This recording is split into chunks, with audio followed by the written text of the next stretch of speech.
To order first evidentiary hearing in the 485, 487 Blue Hill Parkway comprehensive permit application, popularly known as the Ice House. My name is John Leonard.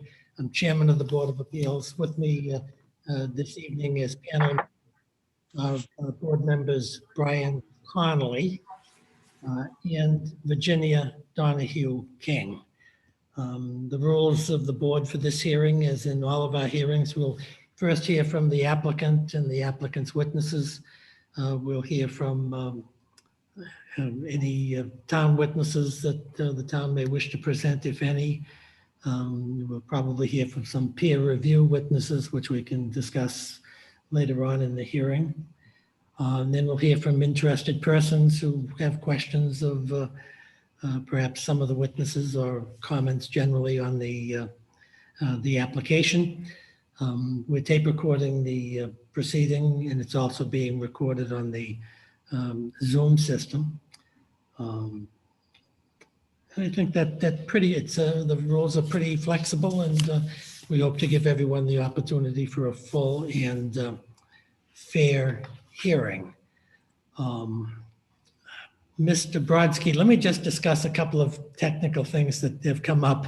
Number one, I want to apologize to everybody here because we've had some difficulties working with the Zoom system this evening on a very short hearing, but we finally were able to get everyone on board and have a successful conclusion to that longstanding matter.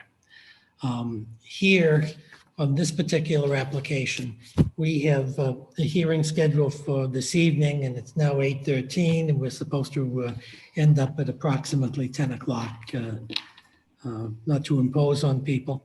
And we have another evidentiary hearing for the 7th, Thursday the 7th, tomorrow. We did have scheduled with Mr. Brodsky a hearing on the 12th, next Tuesday, but that hearing is going to have to be, that's going to have to go by the wayside because they've had to give that date up to another applicant's hearing dealing with another 40B application. What we're proposing to do after the 7th is to resume hearings on this if need be on Tuesday, the 19th of February, Wednesday, the 20th of January, and Thursday, the 21st of January, all at 7 o'clock in the evening. And just generally speaking, do those dates fit with your schedule, Mr. Brodsky, and Mr. Bosworth as well? Mr. Chairman, good evening. I know that I'm not available on the 7th, which is tomorrow evening, but I'm going to ask if Mr. Golding is available and ask if any of the members of the team have a conflict if we're going to convene again tomorrow evening. Okay. How about the 19th, the 20th, and the 21st? We've got some time for you to confer with a lot of people, but we do want to advertise those hearings at least, so we'll be able to hold the dates. So do you want to discuss that at a later time? But I'd like to, particularly if the 7th is not going to take place and the 12th isn't going to take place, we'd need to continue this hearing to the 19th, the 20th, or the 21st. So maybe we can start the hearing and take this up at the end of the hearing. Would that be an easier way to do it? Yes, sir. And then perhaps we can, amongst the team, we can just confer. I want to make sure that obviously that Mr. Bosworth, Mr. Driscoll are available, and whoever else will need to testify. Okay. So though that's the schedule, and I think we can probably at least get through the applicant's case in that type of schedule. And I'm not sure whether the town is going to be offering any evidence as part of its case, but we'll determine that as we go along. So I think the simple question is whether you want to make either an opening statement or an opening presentation on behalf of the applicant, Mr. Brodsky. Thank you, Mr. Chairman, and good evening and Happy New Year, everyone. I'm an environmental and land use attorney with Drowan, Tacho, and Morgan in Hingham, and I represent 485, 487 BHP Trust LLC, which is the applicant. You know most of the members of the team, but let me introduce them briefly. Charles Bosworth and Paul Driscoll are principals of the applicant. We have this evening Dean Harrison, our real estate consultant, Michael Joyce from Joyce Consulting, our professional engineer, Chris Maleka from Federal Hill Group LLC, our registered architect. And at the appropriate time, Mr. Leonard and Ms. Sutton, perhaps we can allow Mr. Maleka to share screen because he's going to be our master of ceremonies with respect to the plan set. And lastly, Corinne Tobias from Green International, our registered traffic engineer, and you know Mr. Golding from my office. As you know, this is a comprehensive permit project. Mass Housing issued a determination of project eligibility for 56 units in April of 2020. Subsequently, Mr. Bosworth and Mr. Driscoll had consultations with the town, and the project was reduced in scope. It is presently a 52-unit project, and in addition, at the request of the town, a mixed-use component was added to the project. So the project will include approximately 2,404 square feet of retail space. That was reviewed by Mass Housing, and it determined that those modifications were not a substantial change in May of 2020. You're familiar with the property from the site visit. It's a little over 2 acres in the residential B zoning district with frontage on Blue Hills Parkway. The site is surrounded on almost 3 sides by town conservation land. There are presently 3 existing buildings which we're proposing to be raised and replaced with a new approximately 20,350 square foot building, as I mentioned, with 52 units consisting of 1, 2, and 3 bedrooms. 25% of units will be affordable.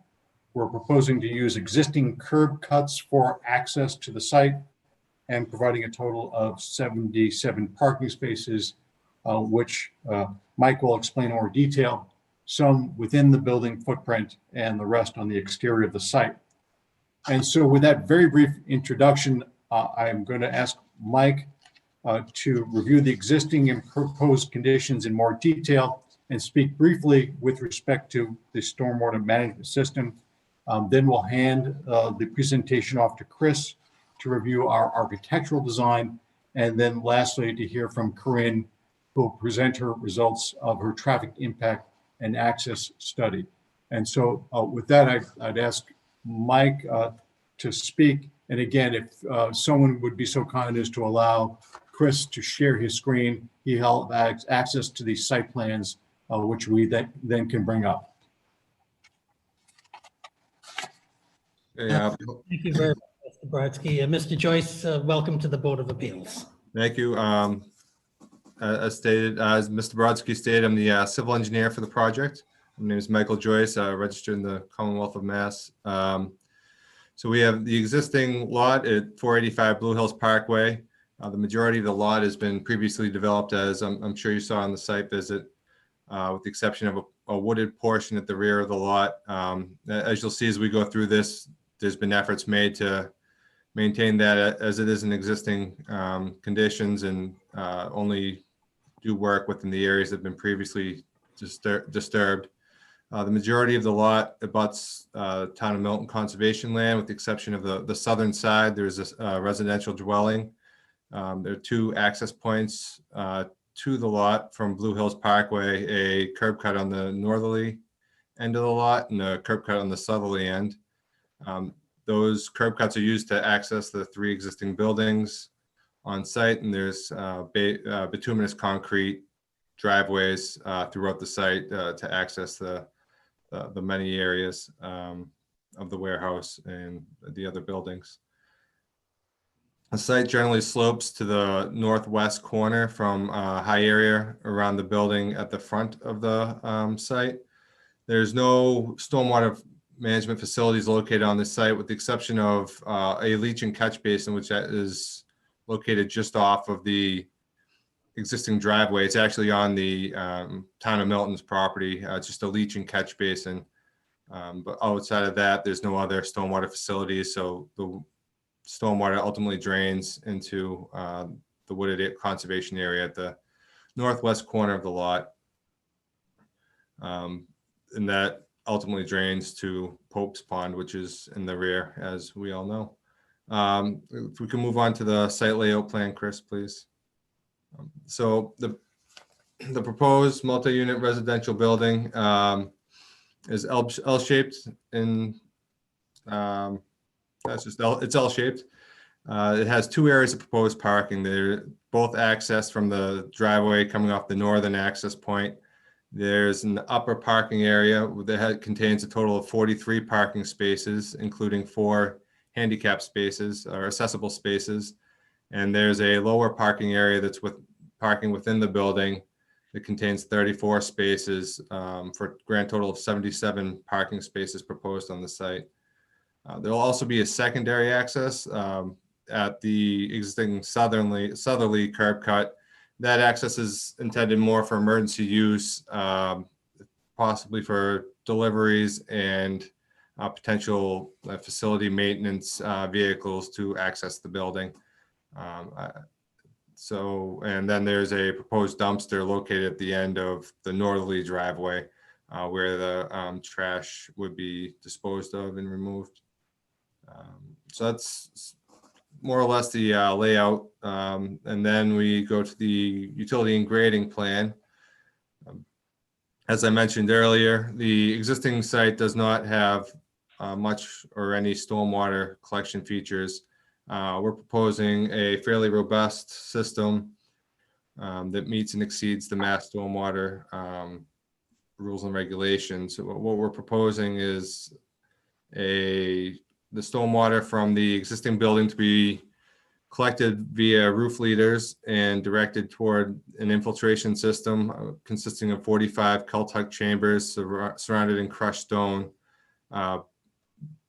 The roof leaders would be directed there as well as the catch basins from that upper exterior parking lot. Those catch basins would be deep sump catch basins directed to a isolator row for solid removal, suspended solids removal. During larger storm events, that stormwater system would overflow to the rear of the property to the detention area, kind of in the back where there's a gravel parking area, and then in larger events, that would overflow into the wooded area, similar to how the stormwater flows today. In all the storm events, the stormwater coming from the site would result in a reduction with this a reduction in runoff with the proposed conditions versus the existing conditions.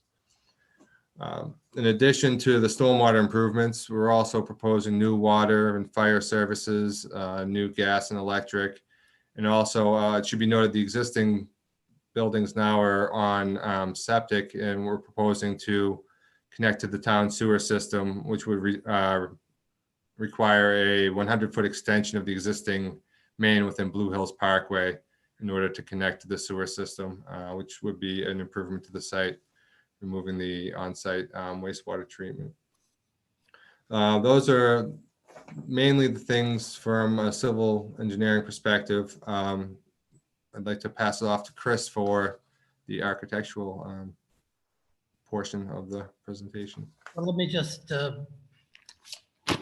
see, Mr. Joyce, if some of the board members have a question or two before we pass it. Yeah, sure. I wasn't sure if that was now or at the end.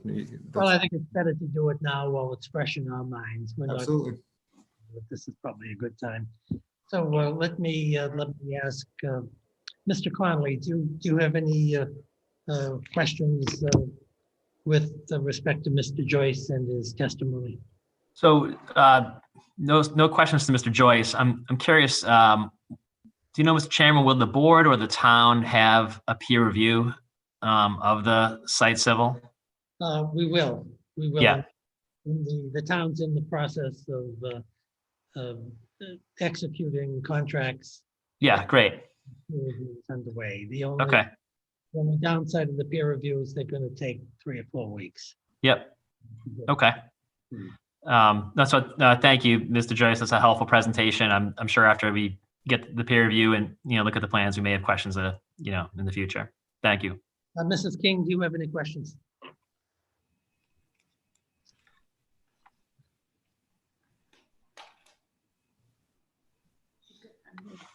I'm sorry, Jenny, can you hear us? You're on mute, so you have to unmute yourself. There we go. Sorry about that. I just had a question. I didn't get the numbers straight on the parking spaces. Could you just review what those are? There's 34 outside, I believe. There's 34 on the interior and 43 on the exterior. And So it's a 43 total of 77 parking spaces. And how many are set aside for residents? I don't know that we've set any aside right now specifically for residents. I defer to Charlie on that. Well, the bulk of the parking, if I may jump in here, Mike and Ginny, is the bulk of the parking is for residents. We're still juggling the volume of spots that would be needed for the commercial space. And quite frankly, we won't know what that number will be until we have a tenant. But the estimation would be, we'd be holding probably half a dozen spots for the commercial space use of that 77. Thank you. Now, it's also important to note that, and you can't really see it on these site plans, that outside in the upper parking area, essentially to the north of the commercial space, would be charging stations for at least 3 EV vehicles. And then the need will be assessed for additional charging stations on the interior of the underground parking.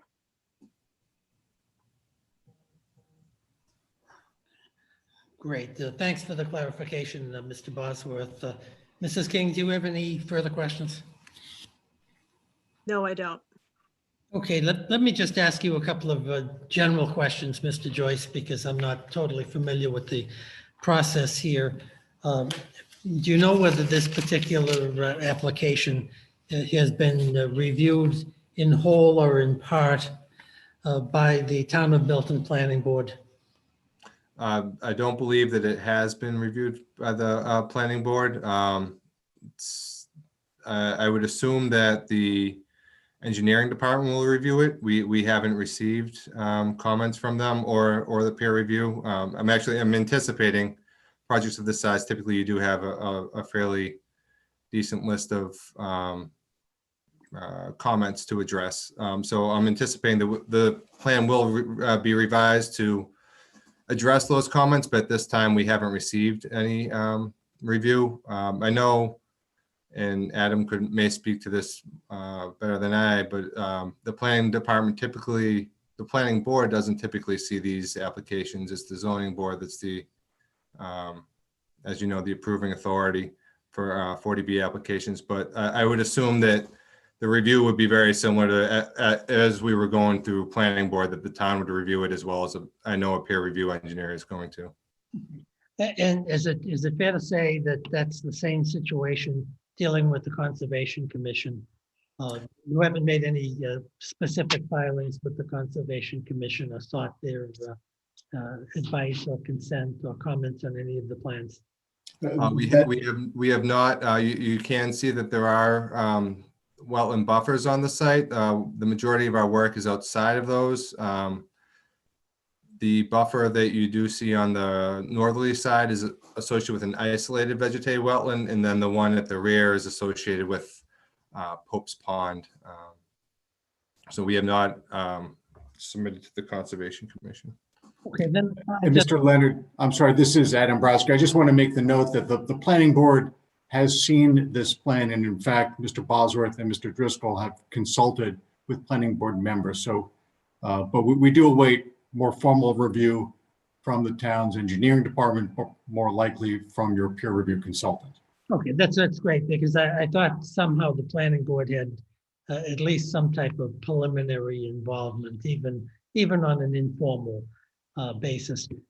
I just have one more question of Mr. Joyce, but I can certainly pose this to you, Mr. Brodsky, as well. It may be more in your bailiwick than Mr. Joyce.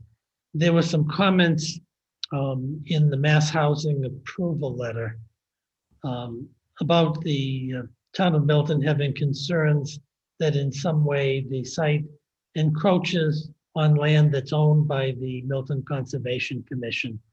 And I was wondering whether that issue had been resolved or whether that's part of this hearing. And I should have mentioned that in the presentation, the existing driveway, kind of in the area where the catch basin is, does encroach. I assume this is what they were referring to, does encroach onto the town of Milton conservation property. As a part of this project, all of that will be removed, and all of the proposed work will be, with the exception of the removal of the existing asphalt, all the proposed work will be entirely on the 485 to 487 Blue Hill Parkway property. Okay, and I take it from what you're saying that this encroachment is the de minimis type of. Yeah, it's kind of, it looks like it was probably driveway creep over the years. Paving was expanded in order to increase the turning radius. Okay, great. Thank you very much for that clarification. I don't have any further questions. I don't know whether Mr.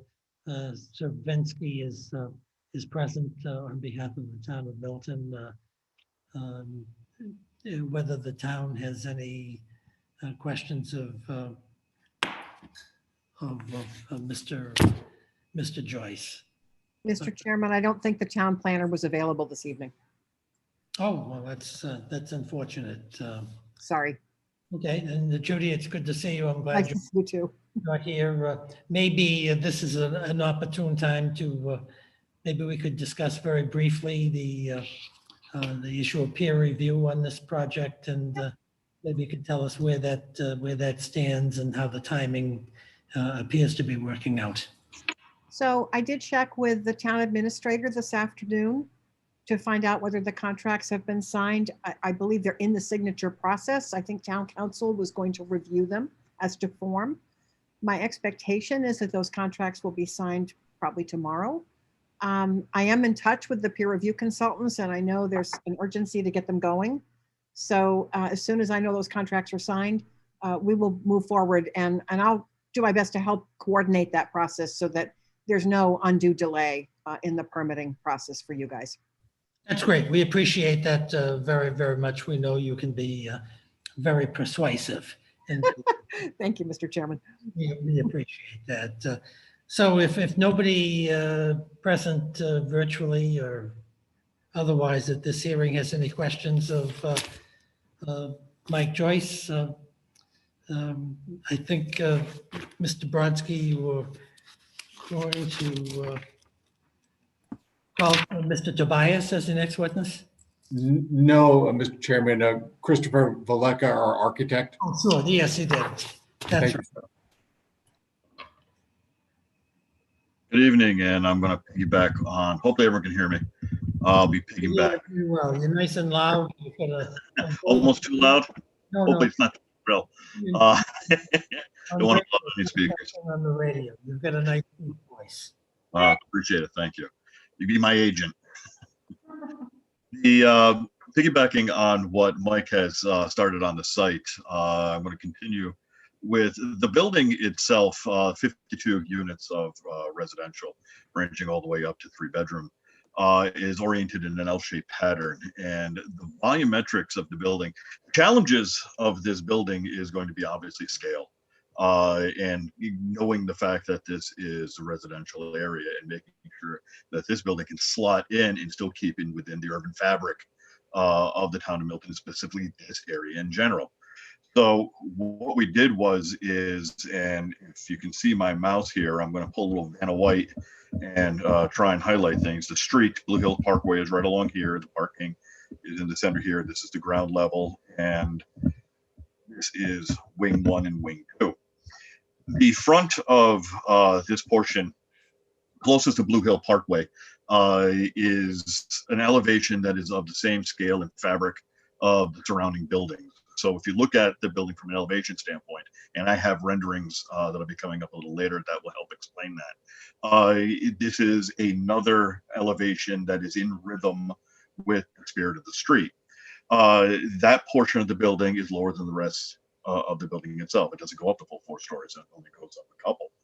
So when you start looking at this, we're reducing the scale in the front. As we step back and as the building goes deeper into the site, now you have the benefit of that foreshortening that is going to allow a 4-story building that is going to start appearing to be in that residential scale. If this was moved forward, like we would have done in Boston or another urban center, that strip, if this was on the Blue Hill Parkway side, that strip would be in keeping along with a much more developed strip of property. Kind of think of the brownstones on Commonwealth Avenue and things like that. We don't have that here, and we don't want to emulate that. We don't want to create a false sense of neighborhood. So what we did is we have the edge established here.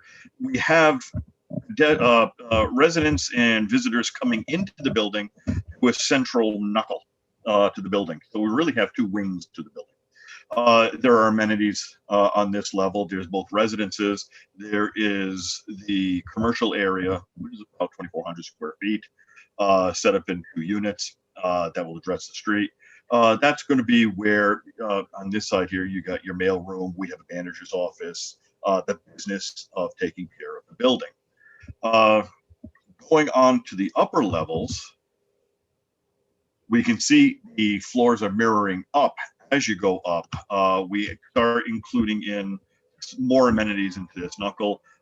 We have an overlook. We've got a public lounge.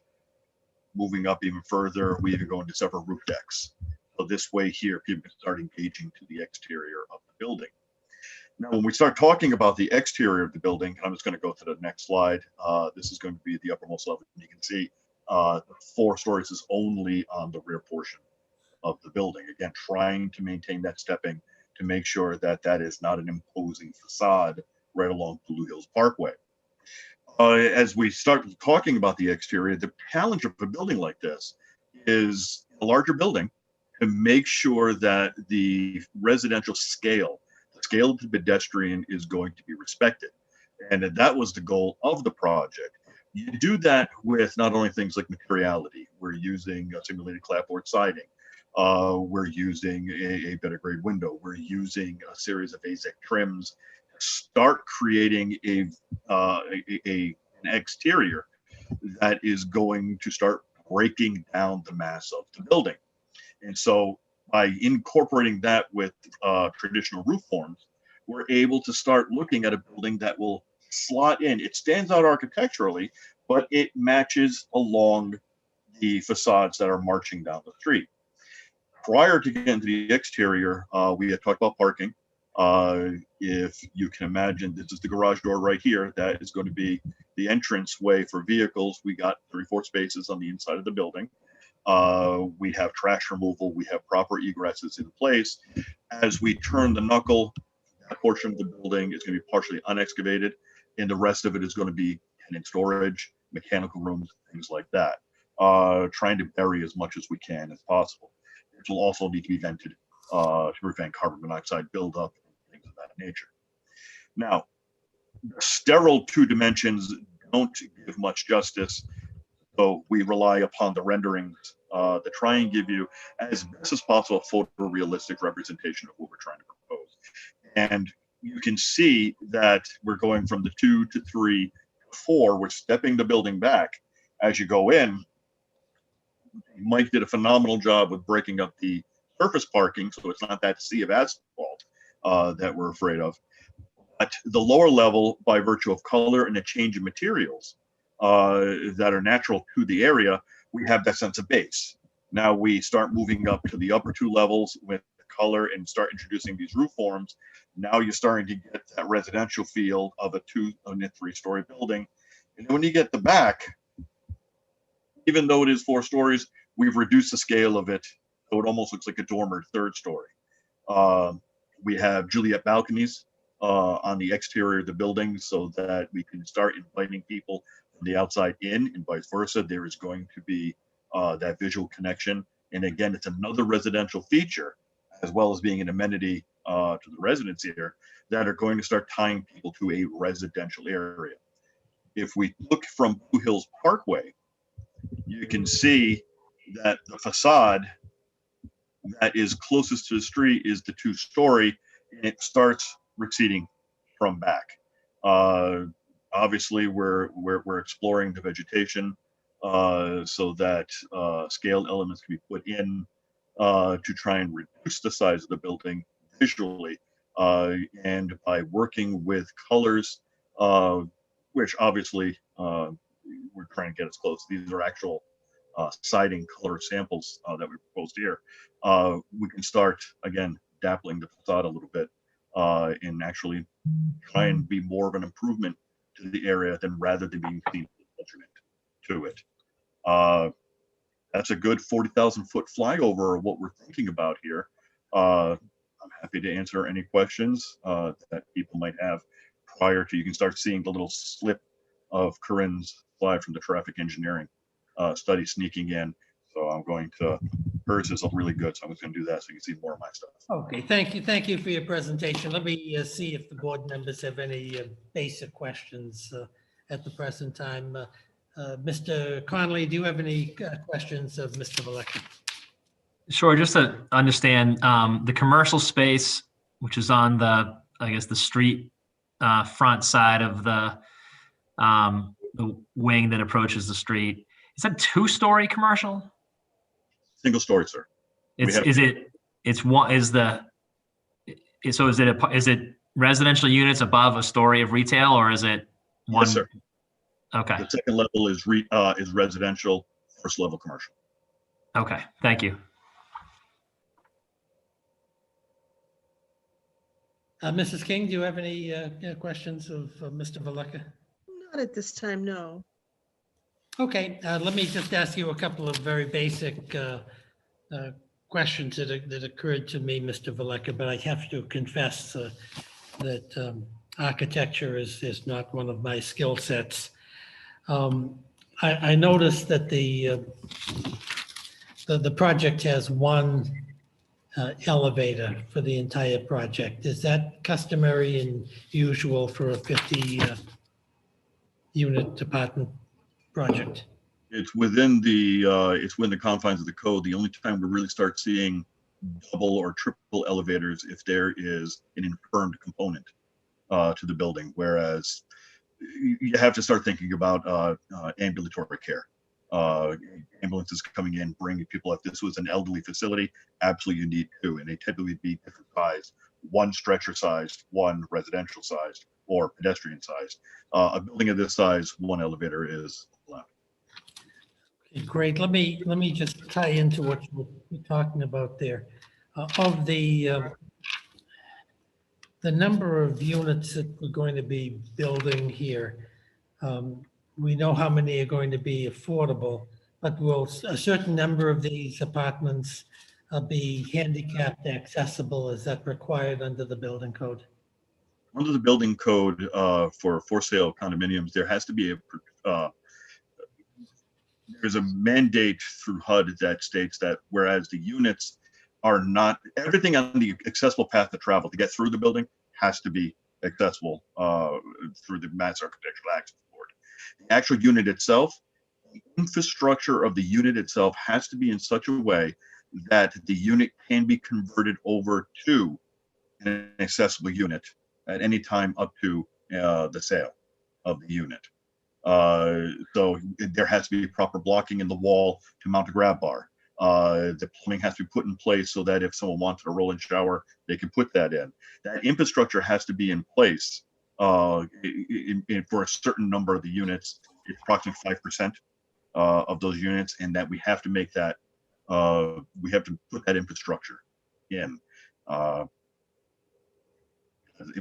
Anything that is public access, all the hallways, the parking area, parking lots, retail area, the commercial area, and anything that can connect in between them, yes, that is absolutely has to be disabled compliant. Would it be good practice for the applicant to try to dedicate these 5% handicapped units so they're relatively proximate to the elevator and not at the far ends of the buildings and all of that?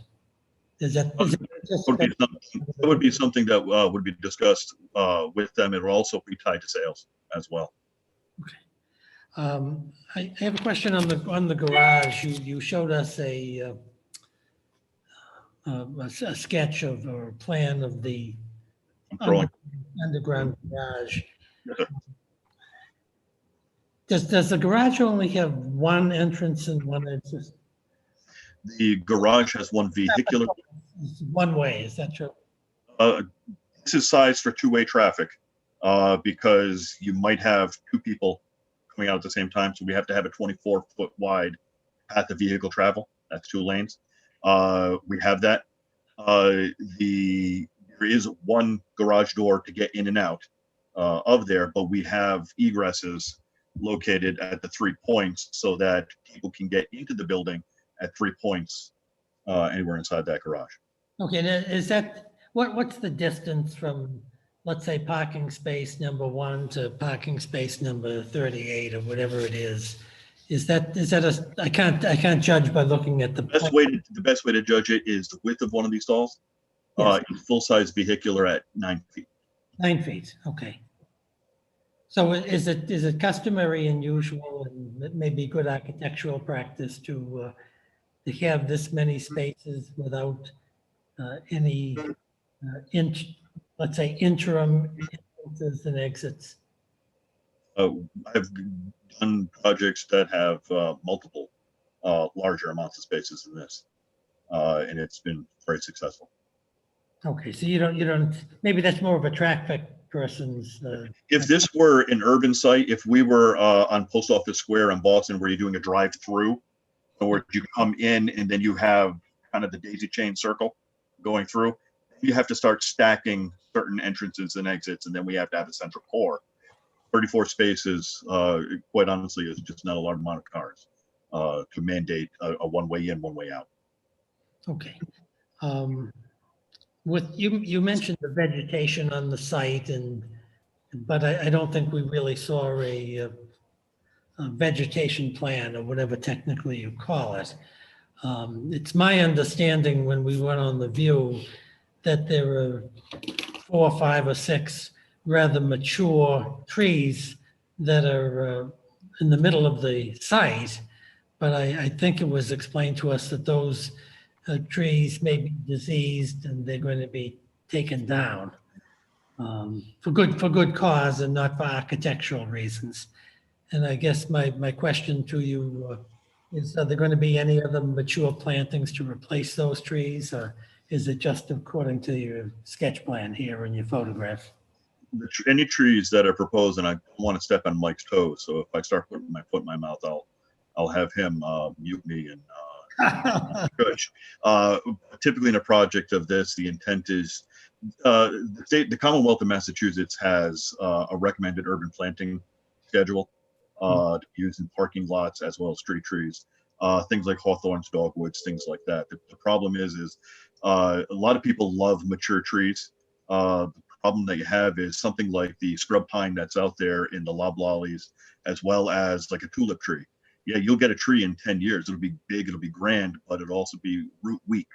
One good storm and this lovely building has a big tulip tree taken out of it. It also becomes a maintenance issue because now you have leaves everywhere and it becomes slipping hazards, things like that. So we have to balance the beauty of a tree, the maintenance of the tree, as well as resistance. It doesn't make sense to put a tree in if all of a sudden a year from later, out of either neglect or a good drought, the tree goes away and hey, fine, I don't have a tree anymore. So the trees that you're seeing here are Commonwealth of Mass, like I said, hawthorns, dogwoods, things like that. So we're going tend to be round and base-like, easily maintained, and the important thing is hardy. People bring salt on their vehicles, and salt and trees don't mix. Salt and plants don't mix. That's the reason why you see a lot of low cover trees. They turn brown and they're gnarly and they don't look good and they get ripped out and just mulch. No one does anything with them.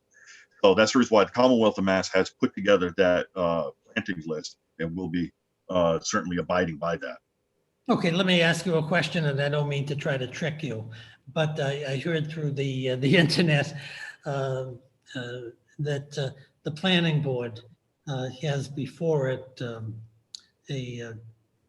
basically a tree planting replication plan. You may have seen some communities have these, and I don't know that it's been formally adopted by town meeting, but it's been thoroughly vetted, and I don't know whether you've had a chance to review that plan to see if the plantings that you have suggested for this particular project would be in compliance with that. I have not seen it, but I'm certainly in contact with Mr. Joyce, who is compared to me a savant at this, and I will certainly defer to him as the project develops. Okay, well, I just wanted to mention that so it doesn't get so On the that carpet. it's not mentioned, and the members of the planning board start calling me in the evening, chastising me for not bringing it to your attention. But I know they were very serious, and they were checking various plans that other towns have, and the having trees with some degree of maturity seemed to be important to the planning board as a. Agreed. And one point of mention, and I brought this view up, you can see where we're starting to put in the EV charging stations. Yes, So, I think,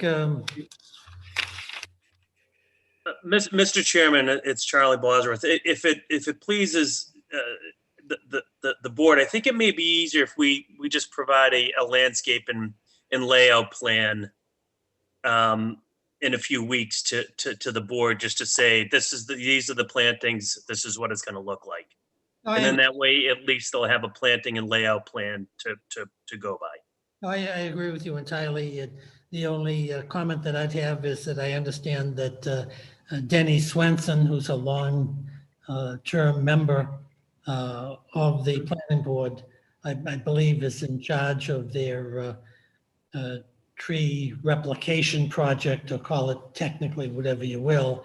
And so she'd be your contact. And I just wanted to be sure to mention that. So Yeah, no, I'm happy to reach out and have a conversation and try and streamline a landscape and layout plan that will appease all the boards.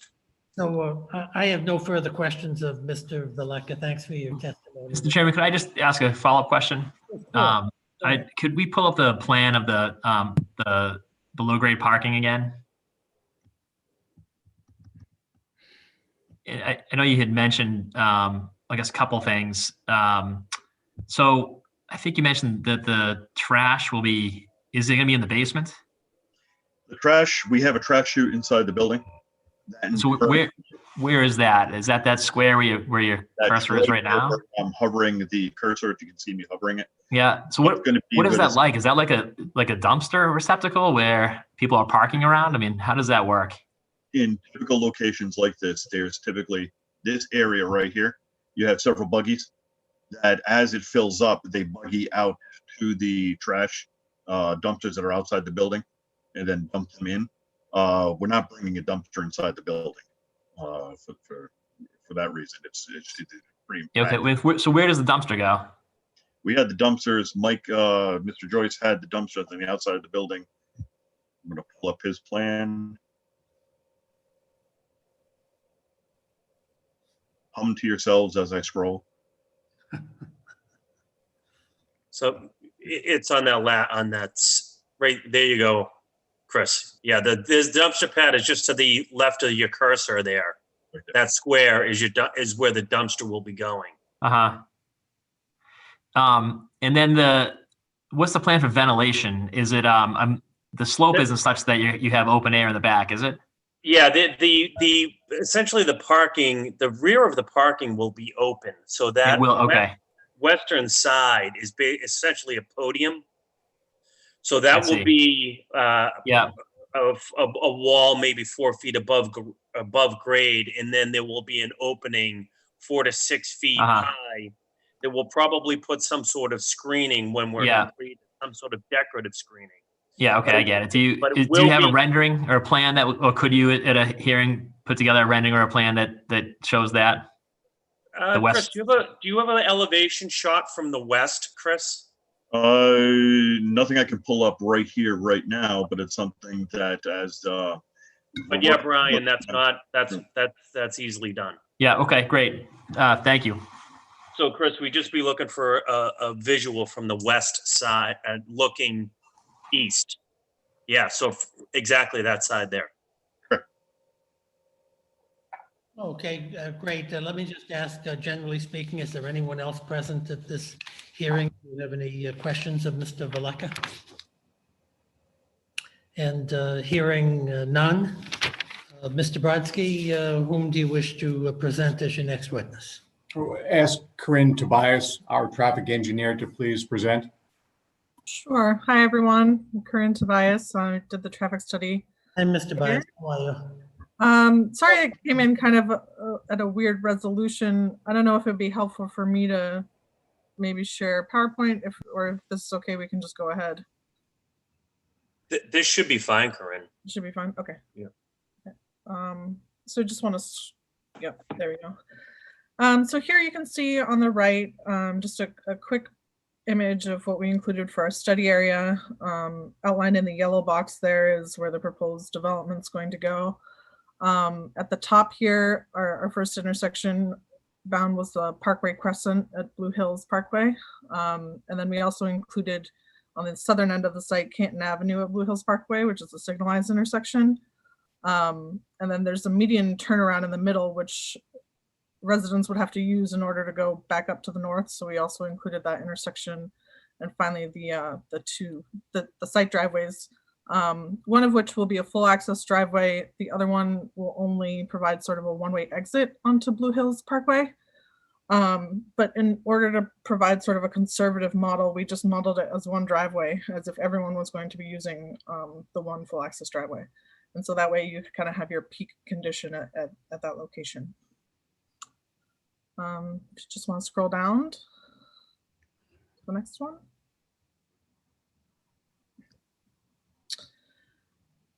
So here's just a quick overview of what the traffic volumes are out there today. So we did do a count in June of this year. Now, as everybody knows, there were some differences this year in June, which due to COVID. And so, at the time we did our count, we actually looked at some historical data that showed that it seemed like what was in the area was similar to what we were seeing in our count. However, as the months went by, Mass DOT kind of really started providing a lot of data as to the impact of COVID on traffic. And we decided to go back and revisit some of our initial assumptions for the traffic study. And so we actually issued a follow-up memo that kind of revisited some of those assumptions for our existing conditions volumes. And actually what we found, though, was that in this area, the volumes weren't as depressed as in some other parts of the state. I think in part because there are a lot of recreational uses in the area. And in June, when we did our count, the weather was starting to get good and people were starting to go out again, if not for commuting, but for other uses. And so what we saw was about an 8% drop in traffic in this area. Certainly there were much bigger drops in other parts of the state. But as a result of that, we did adjust our volumes up to kind of try to reflect that existing condition under more normal circumstances. So that's just a little bit of a background for how we looked at the COVID volumes. So here, these were then adjusted based on an ATR count from 2017 to kind of look at some of those differences. But you see there's almost 10,000 vehicles a day on Blue Hills Parkway today, 563 during the morning peak hour, and about 900 during the PM peak hour. The average speed is 40 to 42 miles an hour. the 85th percentile speed is 45 to 47. The posted speed limit for the record is 35. So certainly some people going a little bit faster on that road. It's very straight and it's very kind of open, and that kind of encourages people to drive a little bit faster. So then down below here, we just have our trip generation for the site itself. And this is based on the Institute of Transportation Engineer land use codes that are used kind of standard industry practice for these types of uses. So here we did for 52 residential housing units and as mentioned previously, about 2,400 square feet of commercial retail. And all together, those two uses will generate about 374 trips per day, which is less than 4% of the daily volumes out on Blue Hills Parkway today. And then 21 of those will be during the morning peak hour and about 32 during the PM peak hour.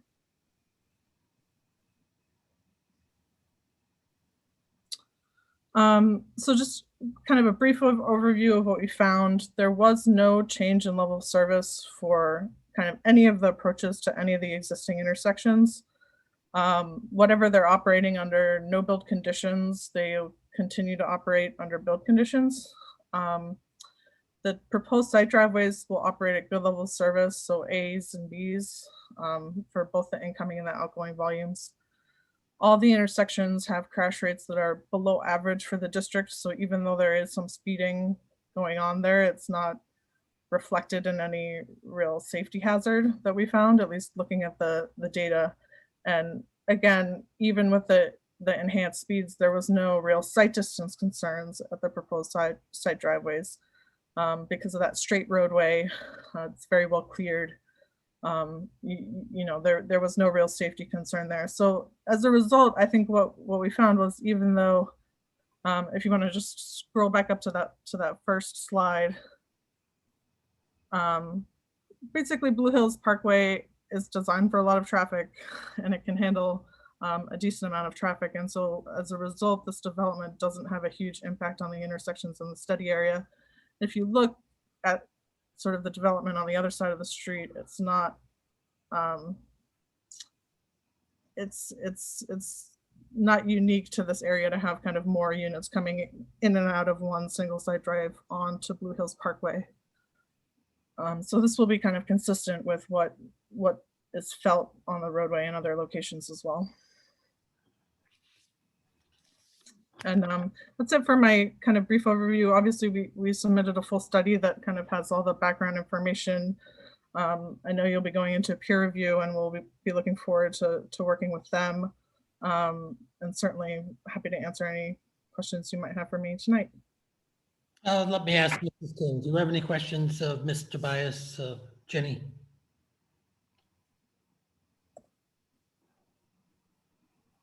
I'm wondering how this traffic study being done during COVID, how has that been, how is that, how can we look at that? Because how can we look at that for when we need to plan this for what normal time will be as opposed to COVID time? Sure. And so that was kind of what I said when we revisited it in November, after the state had released a lot of data about what the exact impacts of COVID were on existing traffic. And what they have is they have automatic traffic recorders that count 24 hours a day, every day in certain locations on the state every year for years.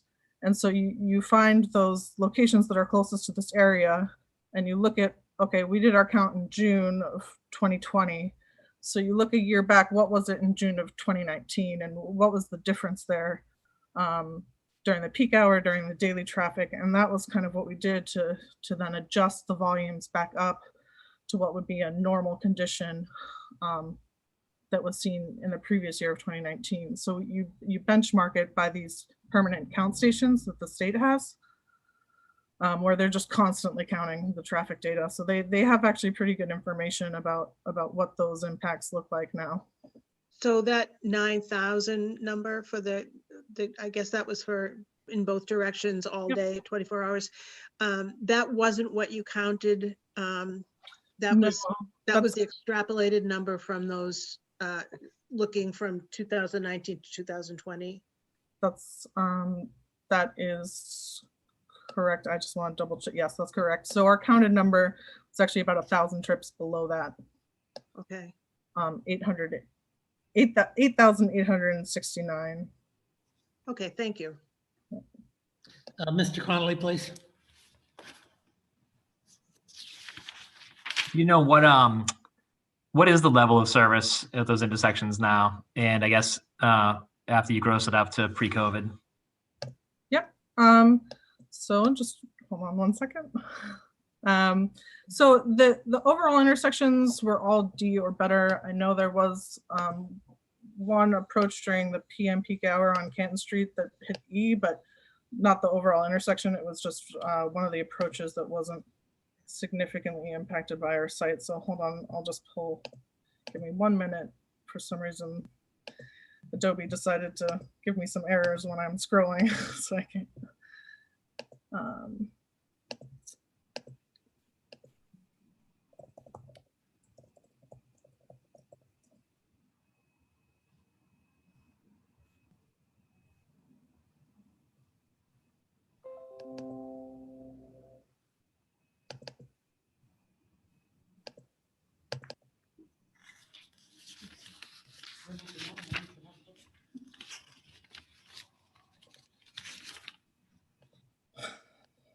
Sorry about that. Hopefully this will just be a minute and I can get you that answer.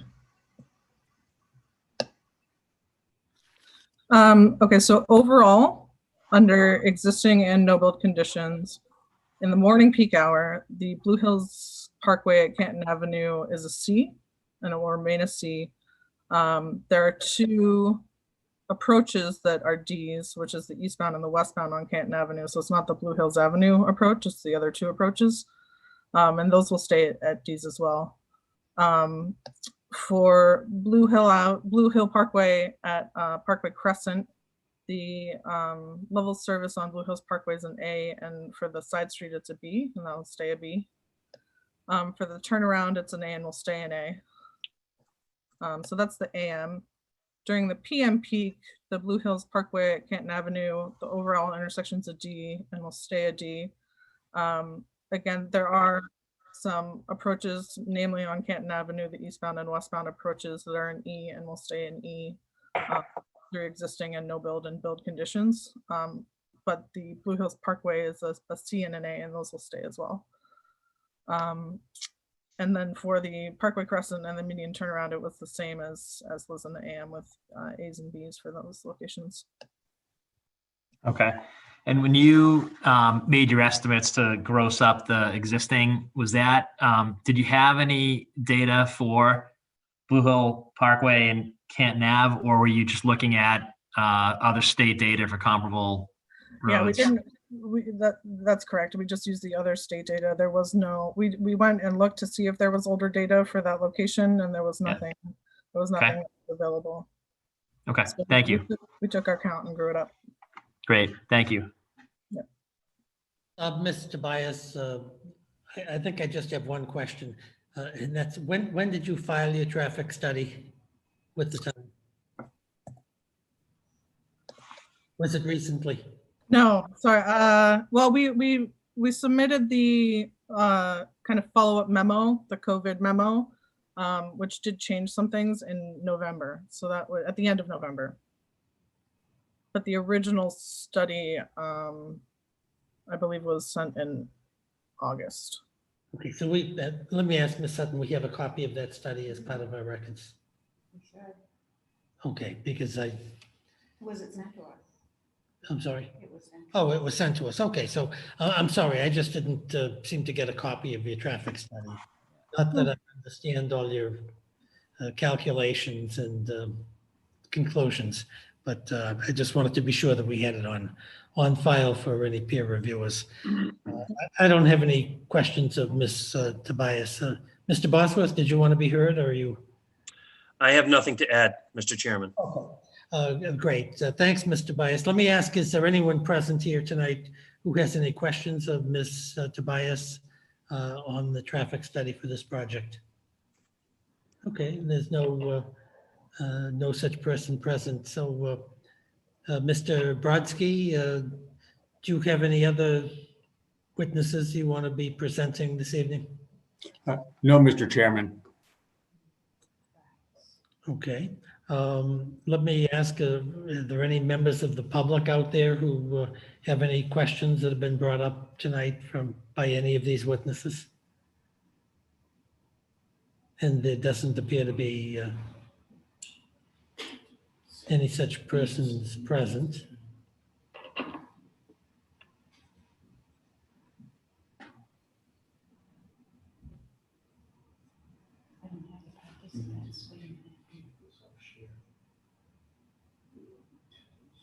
We're checking our records, just bear with us here. Okay, Ms. Sutton advises that there's no such person present who has any questions. So, Mr. Brodsky, the town is not present tonight because of apparently other engagements by Mr. Zawinski. So I don't think the town has any documents or evidence to produce. Let me just ask for the sake of the record, does the town have any information it wants to offer at this particular time? Mr. Chairman, I'm not going to speak for the town, but I do know that there are some staff comments that have been prepared. And I believe that that they've been given to the selectman's office as a courtesy. Tim, the town planner, has kind of organized all that. So I would think you'd have those comments shortly. Okay.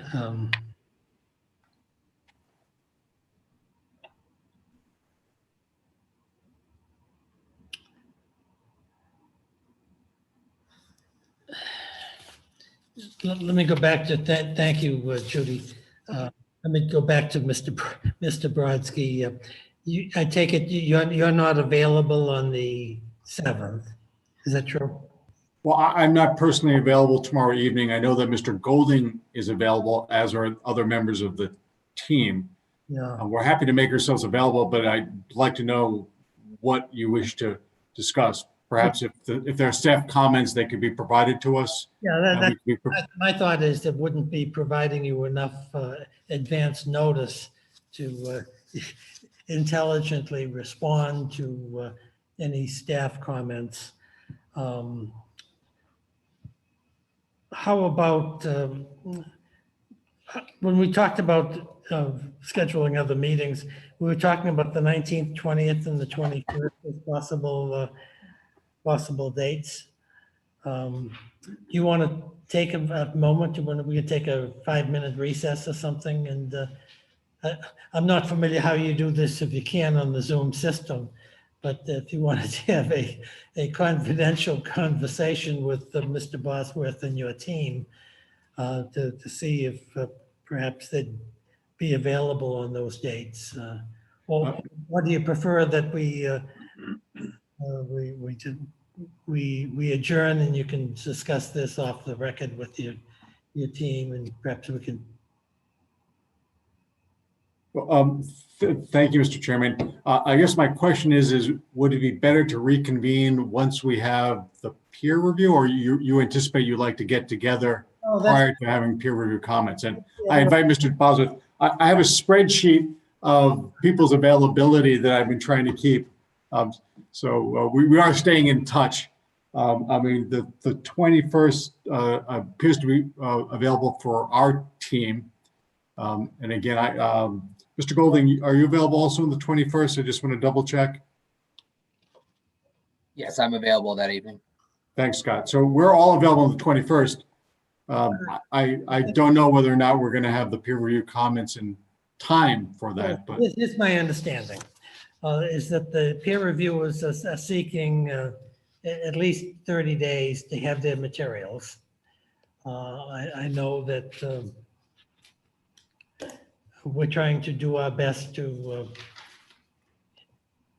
induce them to do that on a more accelerated basis. but I'm told by Ms. Barrett that with COVID and the economy and other important issues, that may be unlikely, even with the best of intentions. So I hate to assemble people in the short term to look at written materials that come from the town. My guess, we can talk to my fellow board members, but let me get your opinion first, that it really makes more sense to continue this hearing for 30 or 40 days, to have the town submit any written materials that it wants to provide to you, and you can disseminate it to your experts, and we can disseminate it to the peer reviewers. I'm not sure that we have to have another evidentiary hearing to review written materials from the town. It's my understanding that that's the way the town wants to proceed with materials that are in writing rather than oral presentations of witnesses. And so that could kind of be incorporated as part of the peer review process, and then pick a date that may be 30 or 40 days down the line as our target date for resumption of the hearing, to hear the peer review testimony and possibly even conclude the hearing process. Does that make sense to you from your perspective? I see Mr. Bosworth shaking his head, and I invite his comments. Yeah, I would agree with the chairman. I think if we set a date for 30 days out, we'll have the peer review comments, the town comments. It'll give our team a chance to respond. It doesn't sound like we have any additional evidentiary material to provide. So it's really going to be responding to peer review unless I'm missing something, Adam. No, So maybe we set that date a month out, Mr. Chairman?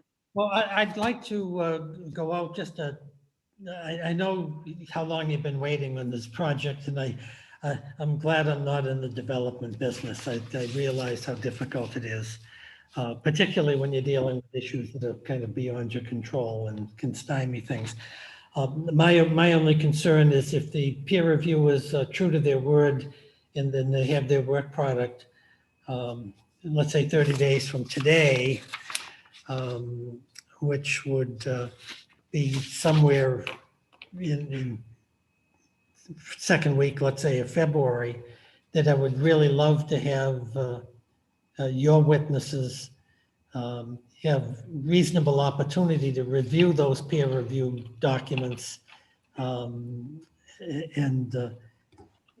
in a fair process, so that they won't be jammed into a hearing, making comments without time to confer with you or adequately prepare. So my hope would be if we just extended that a little more than 30 days, sometime into the middle of February. I'm looking at dates here.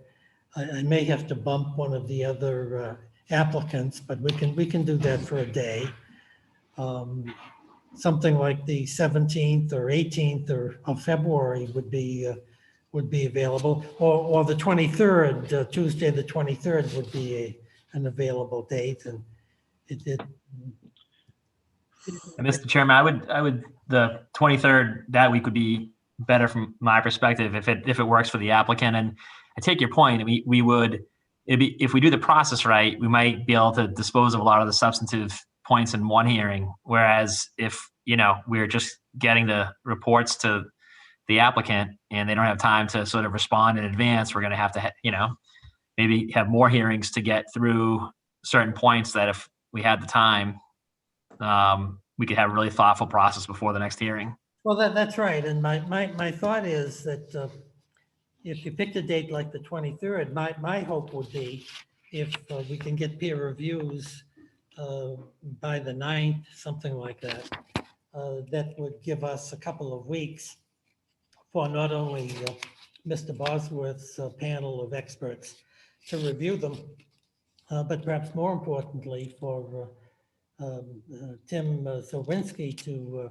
not only review the peer reviews, but have an opportunity to talk with Mr. Brodsky and his team and perhaps resolve a lot of these issues in negotiations before the hearing actually takes place, and then deal with any so-called contested issues that remain on the 23rd of February. I think we can agree on that date as far from the design team, Mr. Chairman. Okay, and Ginny, are you available on the 23rd of February? Mrs. King? That was a yes. I forgot to unmute.